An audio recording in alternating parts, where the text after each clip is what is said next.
Yesu wanyu, Yesu wenu, umunsi mwamusize hasi, siku mtakapomweka chini, urugamba ruzobatsinda, vita itawashinda. Ariko nimwagumana na Yesu, lakini mkibaki na Yesu, urugamba muzorushobora, vita mtaiweza, kuko nudasanzwe, kwa sababu ni mtambasi wako. Turahamagara rero, tutaita sasa abari ngaha batambukanye canke abagabo uwo bagomba arobanuzwe amavuta araza kuhaguruka aje inyuma y'umugabo wiwe cyangwa mume wake.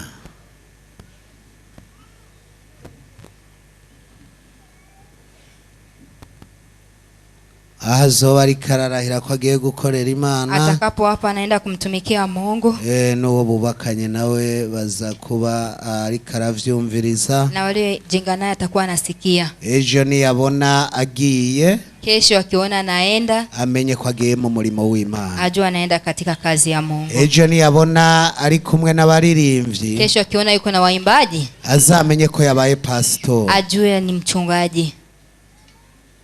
Ejo niyabona ari kumwe n'abasenzi, kesho akiona yuko na waombaji, azamenye ko yabaye pastor, ajua ishakuwa mchungaji.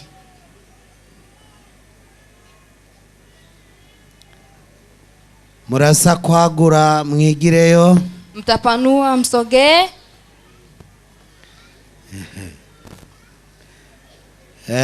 Amashi menshi, makofi mengi. Turaza gutanga akanya k'amakado, tutatoa muda kutoa zawadi. Ariko ubu mumere nk'abigirayo, lakini sasa hivi mwe kama mnasogea, babadutondekere, wapange, mwe bagiye kurahira, mnaenda kuapa. Uno munsi leo hii ntabwo murahira muhagaze, turaba umwanya w'amakado, murabinyarukije, ntabwo murahira muhagaze, hamta hapa mkiwa mmesimama, muza guca bugufi, mtanyenyekea, urahira ufashe ibirenge vyanje, utaapa ukikamata miguu, aho ndiko ndageza ikirenge, nitakapofikisha mguu, nawe abari huzogeza ikirenge, na wewe ufikishe. Nimba nkora neza, kama natenda vizuri, nawe niyumvira ko wankurikiye, na wewe nazani umenifuata kuona mema. Ingeso zanje zizeze ingeso zawe, matendo yangu yawe matendo yako. Nimba mfise urukundo, kama nina upendo, nawe uzugira urukundo, na wewe uwe na upendo. Ngo imfizi y'intama, kondoo dume, itendera nkase, inatembea kama baba. Nimba nicisha bugufi, kama mimi nanyenyekea, nawe uce bugufi, na wewe unyenyekee. Ntuzugende ngugare, usitembee kama mtu aliyevimba. Turatangura rero, tunaanza sasa. Umupastori na mchungaji Edward hama mubo bubakanye araja inyuma yiwe kugira aturahire, yamushike hasi.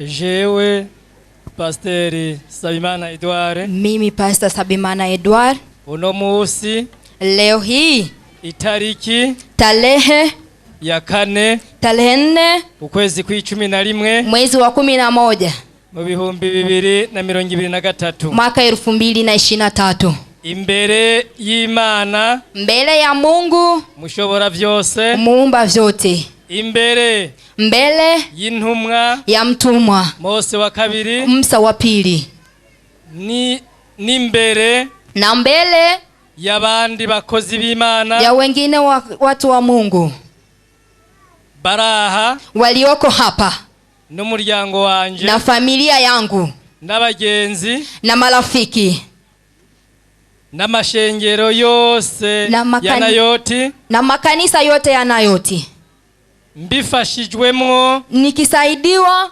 n'uhoraho Imana yacu, na Mungu wetu. Ndarahiye, na hapa ko nzokubaha kama nitaheshimu Imana Data, Mungu Baba, umuremyi w'isi muumba mbingu n'ijuru, na nchi. ko nzokubaha Kama nitaheshimu intumwa mtumwa y'Imana Mose wa kabiri wa Mungu Musa wa pili, nzoba nitakuwa inyankamugayo mwaminifu muri vyose, katika yote nzokora nitatenda nisunze nikiwa nikisaidiwa Biblia yera, Biblia nyeupe. nzokwitwararika Nitaendea intama kondoo z'Uhoraho za Mungu, nzokora nitafanya ivyo ambayo mu ngoro y'Imana vyose, kazi ya Mungu zilizopo kanisani zote, atampembo bila kulipwa, nsavye ambazo nitaomba, kuko kwa sababu sinohembesha umuntu, siwezi nikalipisha mtu ndiko nkorera Imana nikiwa namtumikia Mungu, niyo ambayo nzompemba itaniripa, mu vyo nzokora vyose, kwamba nitafanya yote. Ndahiye Na hapa mfashe nikikamata ku birenge katika miguu vy'intumwa ya mtumwa irongoye inayoongoza ishengero kanisa ya NAOTH ku isi yose, ya NAOTH dunia nzima, Mose wa kabiri Musa wa pili, anyatiye ameniapia mwibango katika siri y'ubwungere ya kuitwa mchungaji no kwiyegurira na kujipanulia Mungu ubuzima maisha bwanje bwose, maisha yangu yote, uko nzogendera kwa sababu nitatembelea impanuro yampaye mambo aliyenipa mbele yuko ya kwamba natigwa ya kupewa siri. Ivyo ndabirahiye, hayo ninayaapa mu izina rya Data, kwa jina la Baba n'iry'Umwana na la Mwana n'irya Mpwemu Yera, na la Roho Mtakatifu. Imana Mungu izobimfashemwo, inisaidie. Amena. Amina.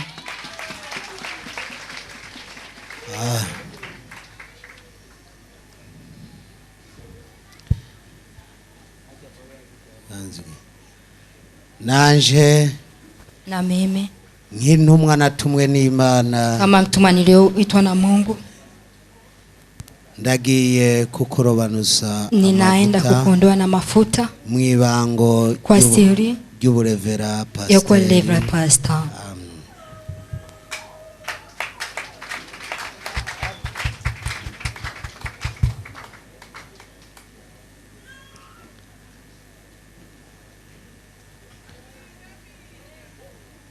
kakuntu mbere yo kubanguka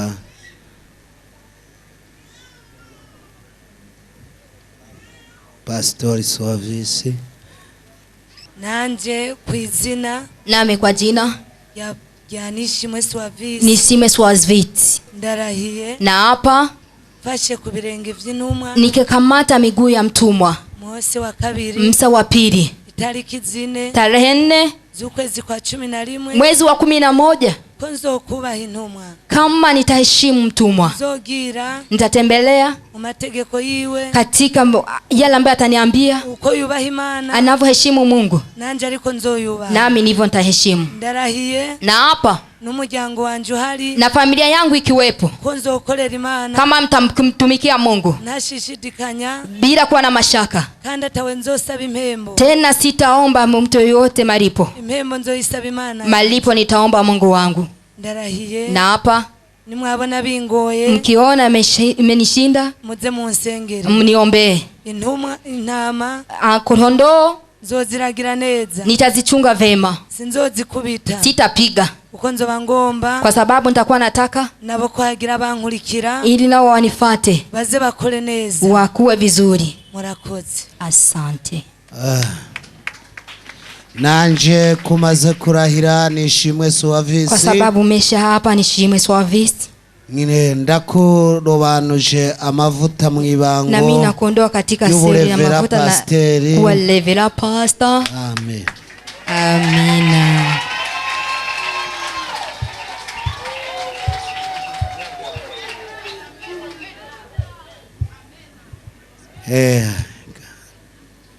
Kazi mukenyezi vyuka genda.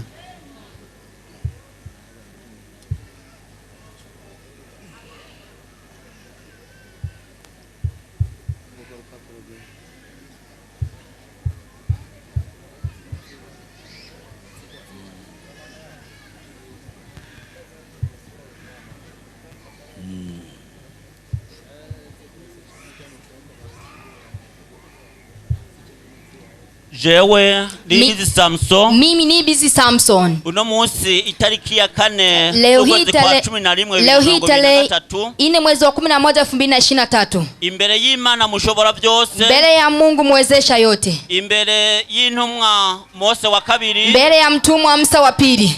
Nimbere y'abandi bakozi b'Imana. Na mbele ya wengine watumishi wa Mungu. Baraha walioko hapa n'umuryango wanje wose na familia yangu yote, abagenzi n'amashengero yose, marafiki na makanisa yote ya NAOTH, mbifashijwemwo n'ora Imana yacu, nikisaidiwa na Mungu wetu.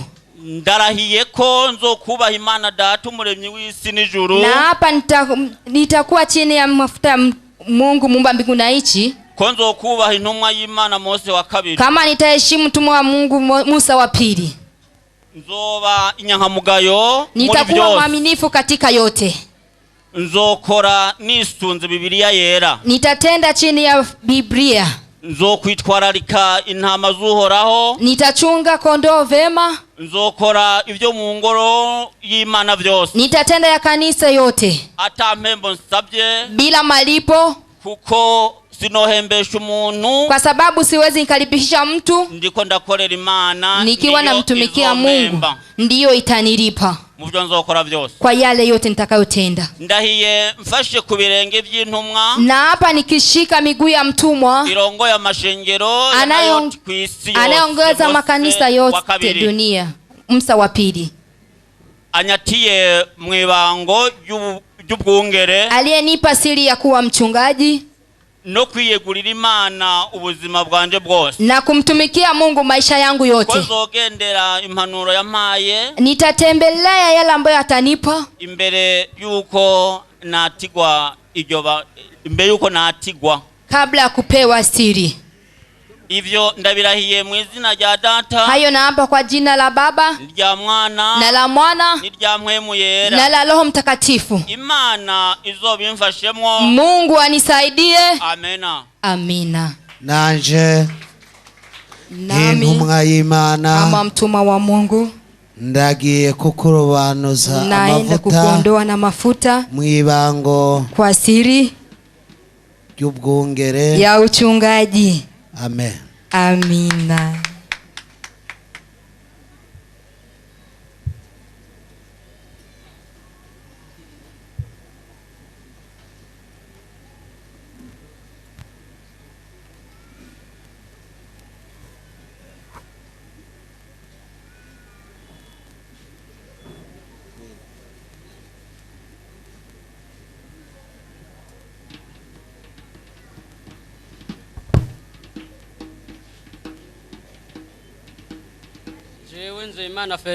Mimi Zeimana Fredina. Uno musi itariki ya 4 leo hii tarehe 4 z'ukwezi kwa 11 mwezi wa 11 2023 mwaka 2023. Imbere y'Imana mushobora byose, mbele ya Mungu muweza yote, imbere y'intumwa Mose wa kabiri, mbele ya mtumwa Musa wa pili, n'imbere y'abandi bakozi b'Imana, na mbele ya wengine watumishi wa Mungu walioko hapa, n'umuryango wanje na familia yangu, abagenzi, marafiki n'amashengero yose ya NAOTH, na makanisa yote ya NAOTH, bifashijwemwo n'Uhoraho Imana yacu, nikisaidiwa na Mungu wetu. Ndarahiye na hapa ko nzokubaha Imana Data umuremyi wese, kama nitaheshimu Mungu muumba n'ijuru wa mbingu, ko nzokubaha intumwa y'Imana Mose wa kabiri, kama nitaheshimu mtumwa Musa wa pili, nzoba inyankamugayo, nitakuwa mwaminifu muri vyose, katika yote. Nzokora nisunze Biblia yera, nitatenda chini ya Biblia nyeupe. Nzokwitwararika intama z'Uhoraho, nitachunga vema kondoo wa Mungu. Nzokora ivyo mu ngoro y'Imana byose, nitatenda ya kanisa yote ata mpembo savye, bila malipo nitakayoomba, kuko sinohembesha umuntu, kwa sababu siwezi nikalipisha mtu ndiko nkorera Imana, nikiwa namtumikia Mungu. izompemba mu byo nzokora byose, ndiyo itakayenilipa kwamba nitatenda yote. ndahiye mfashe Na hapa nikikamata ku birenge by'intumwa irongo ya mashengero ya NAOTH kwisi, kwa miguu ya mtumwa anayeongoza makanisa NAOTH duniani, Mose wa kabiri Musa wa pili, anyatiye mwibango akinipa siri ya kuwa mchungaji no kwiyegurira Imana ubuzima bwanje bwose, na kumtumikia Mungu maisha yangu yote. Nzogendera impanuro yampaye, nitatembelea kwa yale aliyonipa, imbere yuko natigwa, mbele ya kupewa siri. ivyo ndabirahiye, hayo ninayaapa izina rya Data, kwa jina la Baba n'Umwana na la Mwana na la Roho Mtakatifu. Mungu anisaidie. Amena. Amina.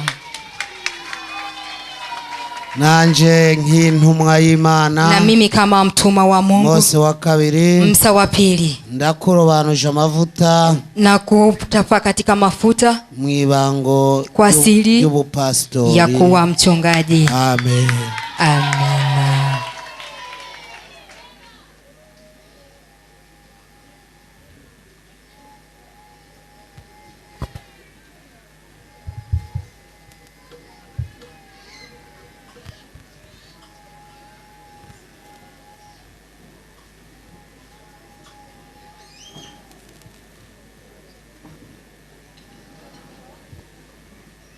Ewe Jacques Kayange, uno munsi tariki ya 4 leo tarehe 4 mwezi wa 11 2023, mbere y'Imana mushobora byose, mbele ya Mungu mweza yote, na mbele ya mtumwa Musa wa pili, mbele y'abandi bakozi b'Imana, na mbele ya wengine watumishi wa Mungu walioko hapa, n'umuryango wanje wose, na familia yangu yote, marafiki wa makanisa NAOTH, nifashijwemwo n'uhoraho Imana yacu, nikisaidiwa na Mungu wetu. ndarahiye ko nzokubaha Imana Data, hapa nitamheshimu Mungu aliyeumba mbingu na nchi, nzokubaha intumwa y'Imana Mose wa kabiri, nzoba inyankamugayo muri byose, nzokora nisunze Bibiliya yera, nzokwitwararika intama z'uhoraho, nzokora ibyo mu ngoro y'Imana byose atampembo nsavye, kuko sinohembesha umuntu ndi. Amen.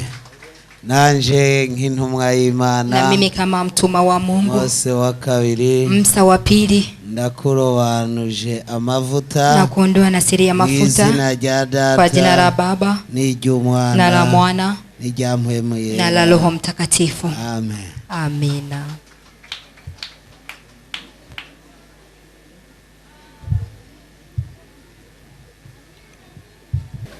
Kurahira. Jewe ndayishimiye Donatien, uno munsi itarike ya 4 y'ukwezi kwa11 2023, imbere y'Imana mushobora byose, imbere y'intumwa Mose wa kabiri, n'imbere y'abandi bakozi b'Imana baraha, n'umuryango wanje, abagenzi n'amashengero yose ya NAOTH, mbifashijwemwo n'uhoraho Imana yacu, ndarahiye ko nzokubaha Imana Data umuremyi w'isi n'ijuru, ko nzokubaha intumwa y'Imana Mose wa kabiri, nzoba inyankamugayo muri byose, nzokora nisunze Bibiliya yera, nzokwitwararika intama z'uhoraho, nzokora ibyo mu ngoro y'Imana byose atampembo nsabye, kuko sinohembesha umuntu, ndiko nkorera Imana niyo izompemba mu byo nkora byose. Ndahiye mfashe ku birenge by'intumwa irongoye amashengero yose ya NAOTH ku isi yose, Mose wa kabiri, anyatiye mu ibango ry'ubwungere no kwiyegurira Imana ubuzima bwanje bwose, ko nzogendera impanuro yampaye imbere yuko natigwa. Ibyo ndabirahiye mu izina rya Data n'Umwana na Mpwemu Yera, Imana izobinshoboza. Amena. Amina. Nanje nk'intumwa y'Imana, na mimi kama mtuma wa Mungu, Mose wa kabiri, Musa wa pili, ndakurobanuje amavuta, na kuondoa kwa siri ya mafuta mwibango ry'ubwungere kwa siri ya kuwa mchungaji. Amen. Amina.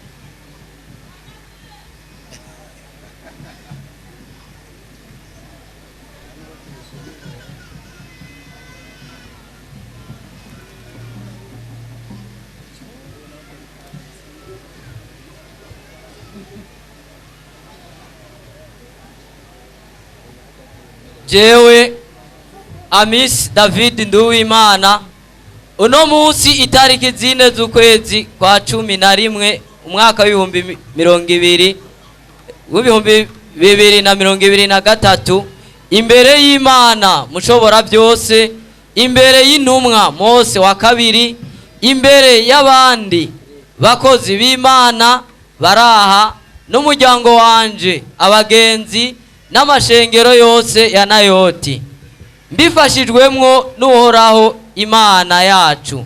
Ndarahiye ko nzokubaha Imana Data umuremyi w'isi n'ijuru, ko nzokubaha intumwa y'Imana Mose wa kabiri, nzoba inyankamugayo muri byose, nzokora nisunze Bibiliya yera, nzokwitwararika intama z'uhoraho, nzokora ivyo mu ngoro y'Imana byose atampembo nsavye, kuko sinohembesha umuntu ndiko nkorera Imana niyo izompemba mu byo nzokora byose.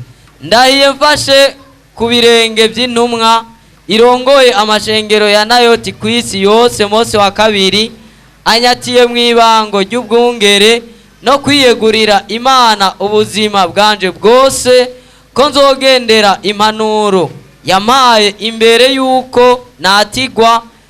Ibyo ndabirahiye mu izina rya Data n'irya Mwana n'irya Mpwemu Yera, Imana izobimfashamwo. Amena. Amina. Nanje nk'intumwa y'Imana, nami kama mtuma wa Mungu, ndagiye kukurobanuza amavuta, naenda kukupa katika siri ya mafuta mu izina rya Data, kwa jina la Baba n'iry'Umwana na la Mwana n'irya Mpwemu Yera na Roho Mtakatifu. Amen. Amina.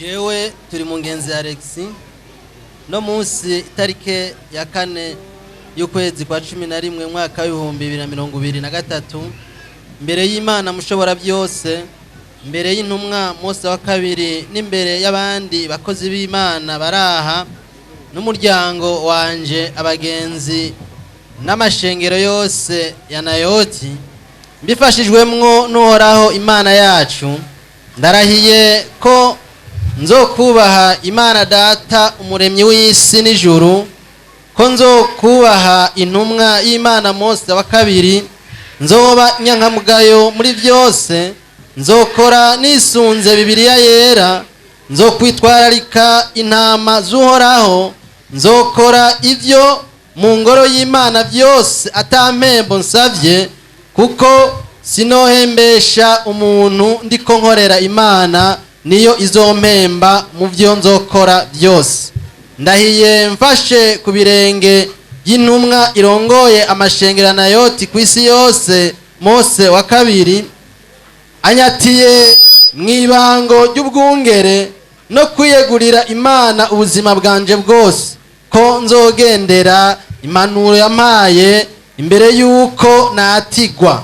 Ibyo ndabirahiye mu izina rya Data n'iry'Umwana n'irya Mpwemu Yera, Imana izobimfashemwo. Amen. Amina.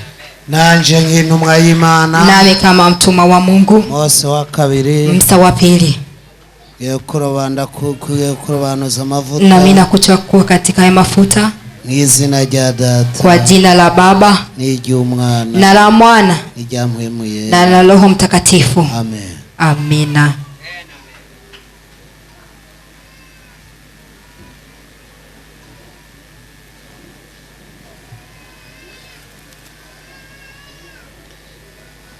Amashi menshi kuri iyo Mana yacu. Makofi kwa Mungu wetu. Tugiye kuja mu kindi gikorwa, tunaingia katika kazi nyingine. mugiye kuzoza mwambara mudafuko mwambaye. Mtakuwa mnavaa hamvai mnavyotaka.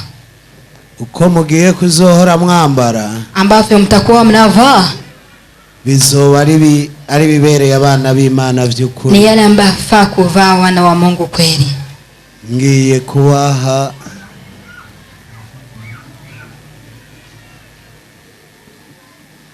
kimenyetso c'ubwungere, alama ya uchungaji. Aho uzoshika hose, mtakapopita pote, uzomenyekane, mjulikane. Amen. Amina. Ngiye kuguha urupapuro rw'umutsindo. Nakupa karatasi ya ushindi. Aho bazokubaza, ambapo watakuuliza, uzobabwire, uambie madamu wawe ari he. Muze mwegera abari hafi. we mnasogea. Ngiye kubaha urupapuro rudasanzwe. Nawapa karatasi ambayo si ya kawaida. Bigaragaza ko NAOTH ari umwana wa NAOTH. Inaonyesha NAOTH ni mwana wa NAOTH. Naho uzoshika, na pale utakapofika, bizokugaragaza, itaonyesha kuri umwana wa NAOTH. kuwa ni mwana wa NAOTH. Makofi mengi kwa Mungu.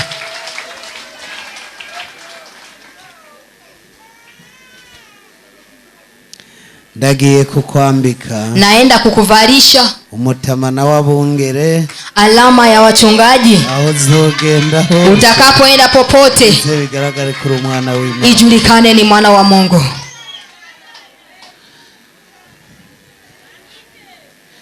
Ndagiye kuguha urupapuro rw'umutsindo. Naenda kukupa karatasi ya ushindi. Aho uzogera hose bigaragare kuri umwana. Utakapofika ijulikane ni mwana wa Mungu. Makofi mengi kwa Mungu.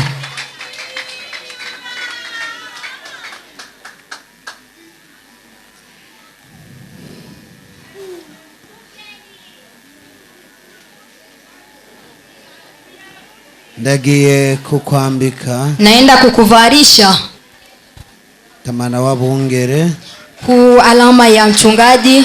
Aho uzogera hose, utakapofika popote, bigaragare kuri umwana w'Imana, ijulikane ni mwana wa Mungu. Amen. Amina.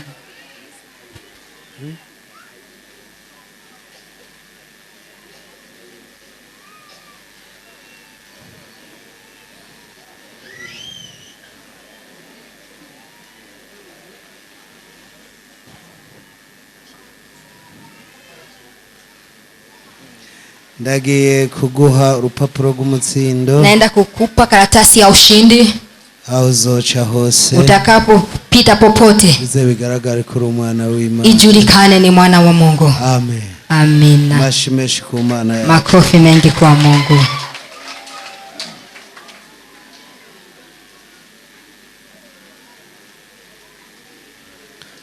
Nagiye kukwambika umwambaro w'abungere. Naenda kukuvalisha alama ya uchungaji. Aho uzogera hose, utakapofika popote, bigaragare kuri umwana w'Imana, ijulikane ni mwana wa Mungu. Amen. Mashimeshi kuri Mungu. Makofi mengi kwa Mungu.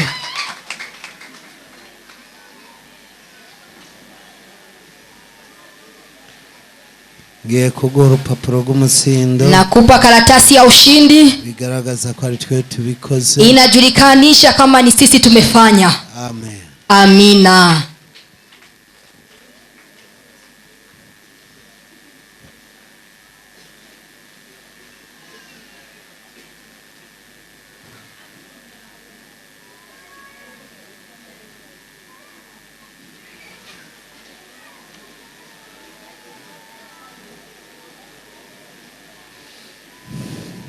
Ukwambika, naenda kukuvalisha mwambaro w'abarevera pasteur, alama ya revera pastor. Aho uzoshika hose, utakapofika popote, bigaragare kuri umwana w'Imana, ijulikane ni mwana wa Mungu. Amen. Amina. Ngiye kuguha urupapuro rw'umutsindo. Nakupa karatasi ya ushindi. Zogaragare kuri umwungere wa NAOTH, ijulikane ni mtumishi wa NAOTH. Amen. Amina.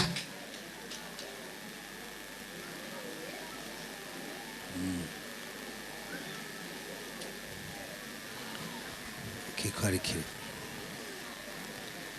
Tugiye kwambika na kuvalisha alama ya Revera Pastor. Aho uzoshika hose, utakapofika popote, bigaragare kuri mu Revera Pastor, ijulikane ni Revera Pastor. Amen. Amina.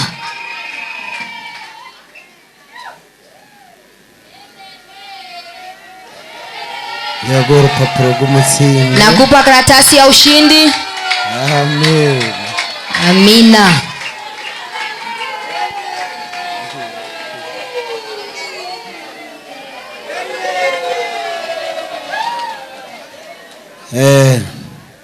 Shitse kuri kayange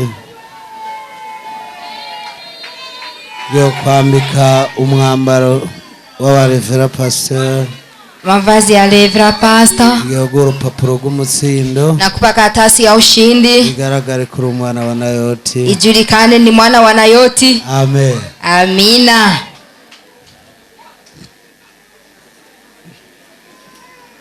Tugiye kwambika umwambaro w'abungere. Nakupa mavazi ya uchungaji n'urupapuro rw'umutsindo na karatasi ya ushindi. Kubaye umwongero no munsi, kuwa mchungaji tangu leo. Amen. Amina.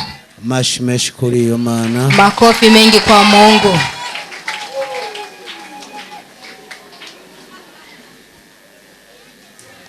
Yesu nashimwe. Bwana asifiwe. Aho mu gikoni bae baragaburira abantu, jikoni wao wanapakulia watu, abantu bae barafungura, watu wao wanakula.